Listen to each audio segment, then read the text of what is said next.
오늘 우리 K 증시는 반도체가 잠시 쉬어가는 찬스를 타고 모처럼 에코프로 삼형제가 하드 캐리를 했습니다. 에코프로는 오늘 하루 만에 15% 이거 급등이면은 와, 이거 예전 같으면 상한가잖아요. 지금은 이제 상한가가 30%지만 예전에는 15% 상한가였는데, 아니, 무려 시총 17조짜리가 상한가를 찍은 거라고요, 이게. 그래서 한동안 배무룩하던 배터리 신도 형님은 드디어 왕의 귀환이라고 오늘 매우 기뻐들 하셨습니다. 거기다 오늘 에코프로 삼형제가 코스닥 지수 전체를 들어 올리는데 가장 큰 수급을 형성했던 게 바로 외국인들하고 기관이었습니다. 그야말로 그냥 코스닥 수급을 아예 다 빨아들이는 블랙홀처럼 보였는데요.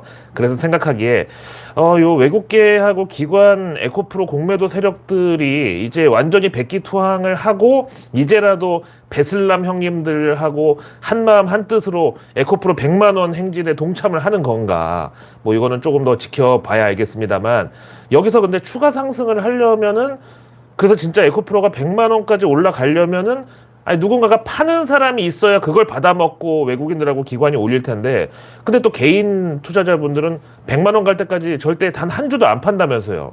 아니 그럼 도대체 어떻게 100만 원을 가는 건지. 그러니까 이제 고스톱 치는데 셋 다 패를 쥐고 내려놓지를 않으면 도대체 그 상황에서 누가 먹고 누가 난다는 건가요? 자, 하여간 요즘 우리 K 증시를 보면 정말 뚜렷하게 나타나는 현상 하나가, 반도체하고 배터리가 완전히 시소에 올라탄 거예요. 하나가 올라가면 하나 내려가고, 하나 내려가면 하나가 올라가고, 이렇게 반도체가 내려가면은 배터리가 올라가고, 또 반대로 배터리가 조정받는 날은 반도체가 반등을 하고, 이런 식인데요. 아, 자, 근데 그거 아세요? 그 시소 있잖아요. 놀이터 가면 있는 시소, 이거 왔다 갔다. 이게 영어 단어예요. 보다, see 있죠. 그리고 그 과거형 so, 이걸 합쳐서 시소라네요. 올라갔다 내려갔다 하면서 뭐 보이다 안 보이다가 그래서 시소인지 하여튼. 근데 저도 시소가 영어인지 정말 꿈에도 몰랐다가 우연한 기회에 알게 됐습니다. 그리고 또 그 반대 케이스는 그 조깅 있잖아요. 저는 그 조깅이 한자인 줄 알았어요. 아침 조자 써가지고 아침에 하는 뭐 그 깅은 한자어로 뭐 길을 채운다 뭐 이런 한자가 있는 줄 알았는데, 알고 보니까 조깅도 영어더라고요. 이래서 정말 사람은 배워야 됩니다. 아무튼 현재 한미 증시 동시다발적으로 썸머 랠리가 조기에 찾아온 그 관계로 매우 뜨겁습니다. 원래 모두가 기다리던 조정은 결코 오지 않는다는 증시 격언도 있지만, 지난 4월부터 증시 고점이라고 곧 조정 찾아온다고 했던 월가 투자 전략가들은 지금 저처럼 매우 황당한 심정일 겁니다. 일단 오늘 외국인들의 센티먼트를 가장 크게 좌우하는 환율이 한때 1,300원을 깨고 1,298원까지 내려갔다 왔는데요. 달러 약세만큼 또 우리 K증시 좋은 모멘텀은 없죠. 물론 오늘만큼 외국인들이 이제 차익 실현에 나서면서 순매도로 잡히긴 했지만요.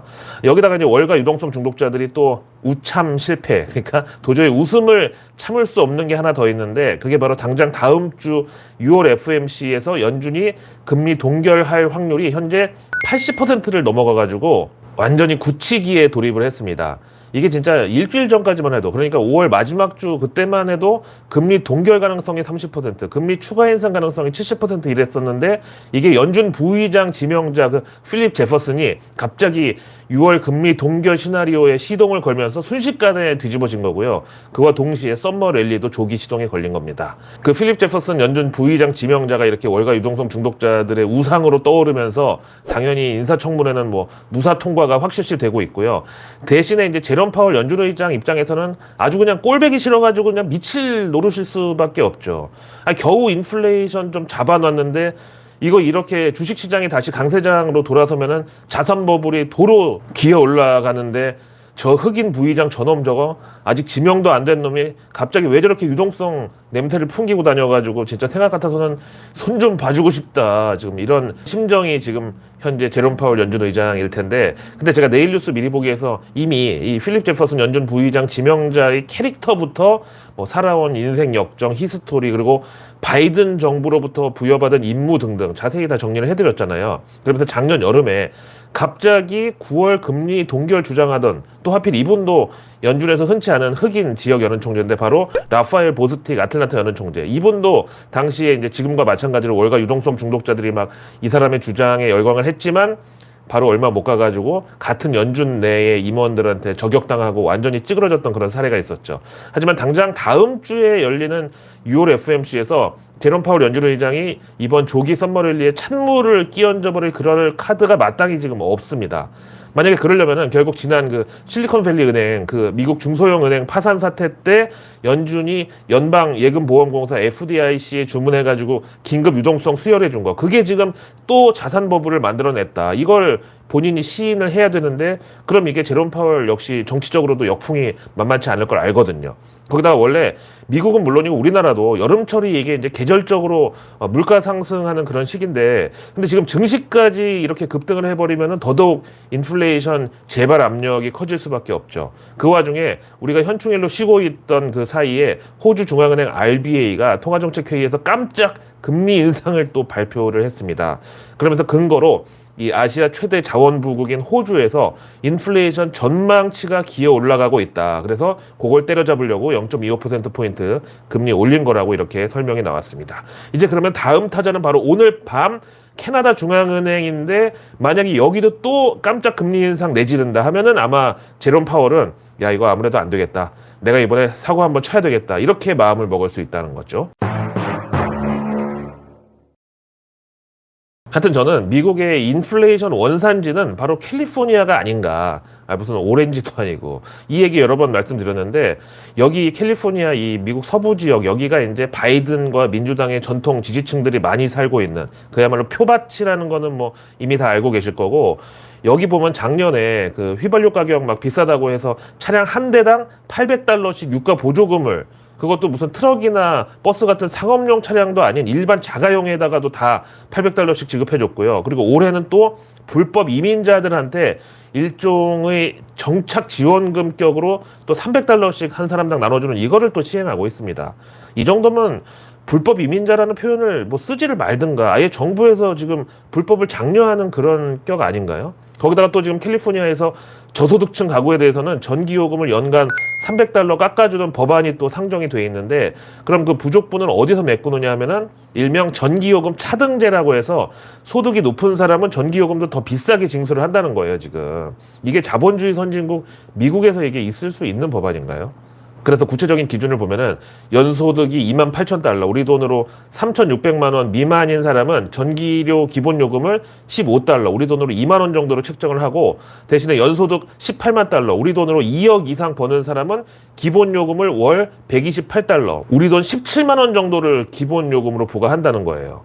이게 미국 캘리포니아에 전력 공급하는 전기회사들 입장에서는 완전히 뭐 땡큐죠. 안 그래도 자꾸 이제 주정부에서 전기요금 못 올리게 막 압박하는데, 이렇게 되면 이제 부자들한테 합법적으로 전기요금 더 거둘 수 있으니까 좋죠, 뭐.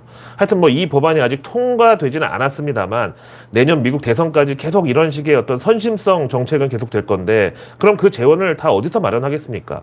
뭐 뻔하죠. 다 빚내가지고 하는 거고, 또 그렇게 그 돈이 캘리포니아로 풀리면은 인플레이션이라는 부작용으로 또 이어지는 거죠. 어제 보니까 미국 증권거래소 SEC가 가상화폐 거래소 바이낸스를 검찰에 수사 요청한 데 이어서 오늘은 또 코인베이스를 고소했다고 그러는데요.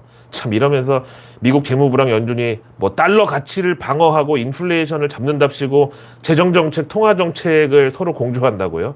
진짜 대학교 경제학부 1학년 신입생도 웃을 그런 상황이죠. 런하 반갑습니다.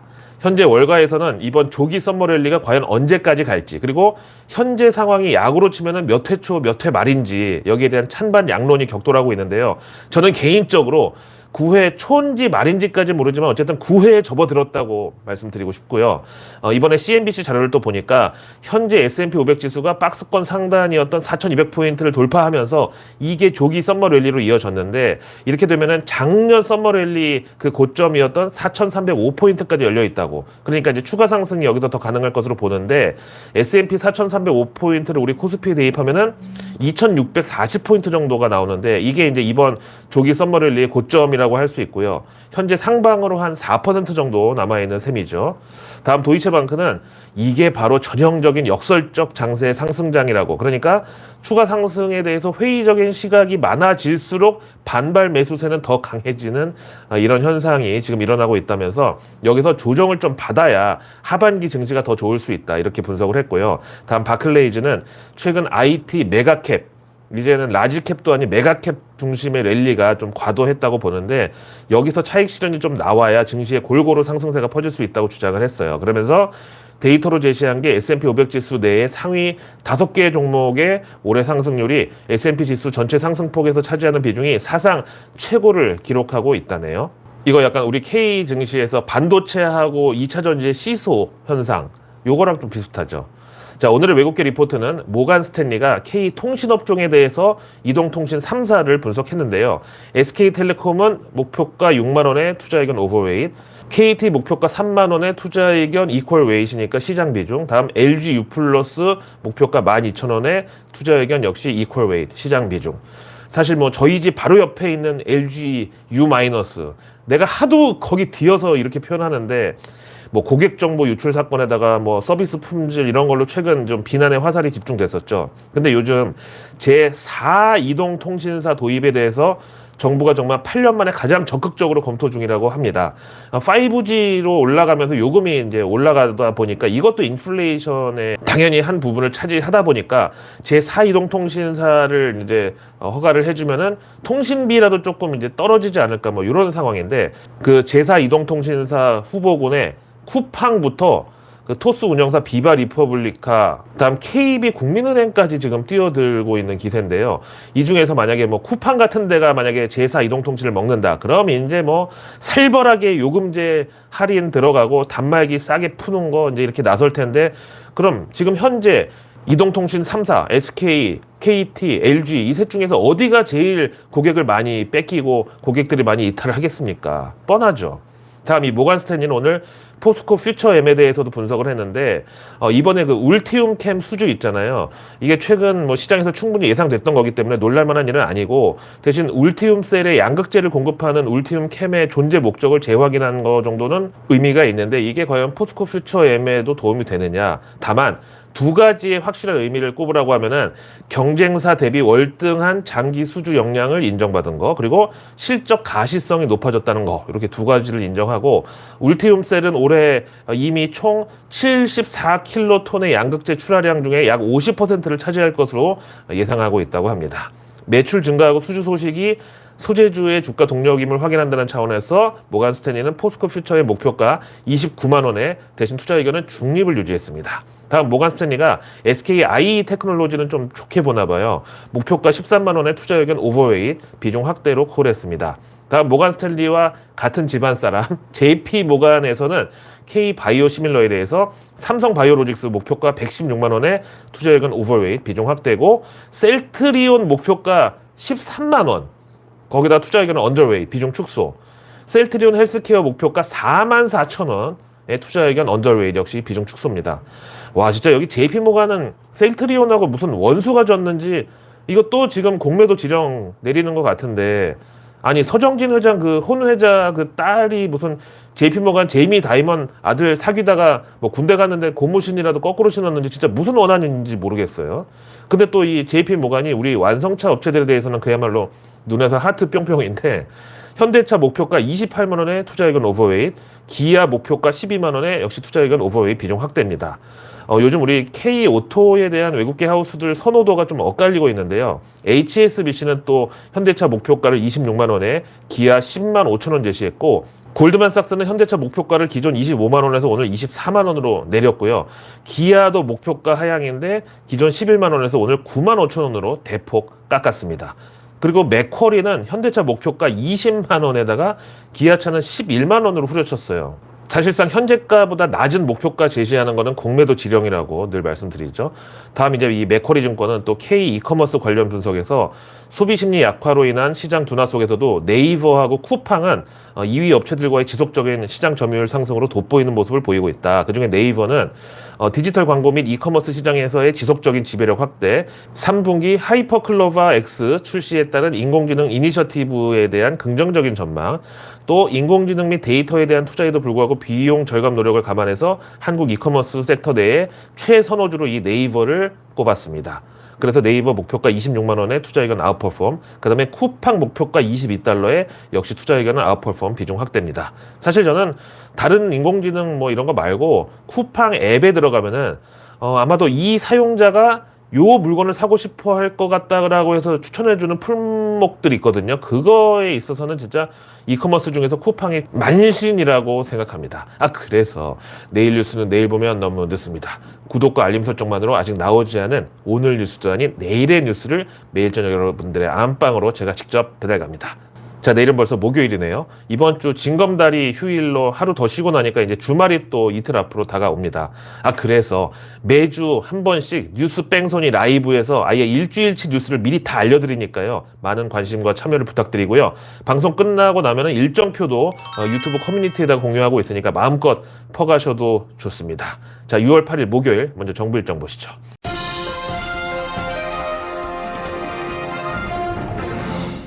이건 이제 MSCI 선진지수 편입을 위한 우리 정부의 노력과 일맥상통하는데 외국환 거래 규정 개정안 행정 예고 바로 이겁니다.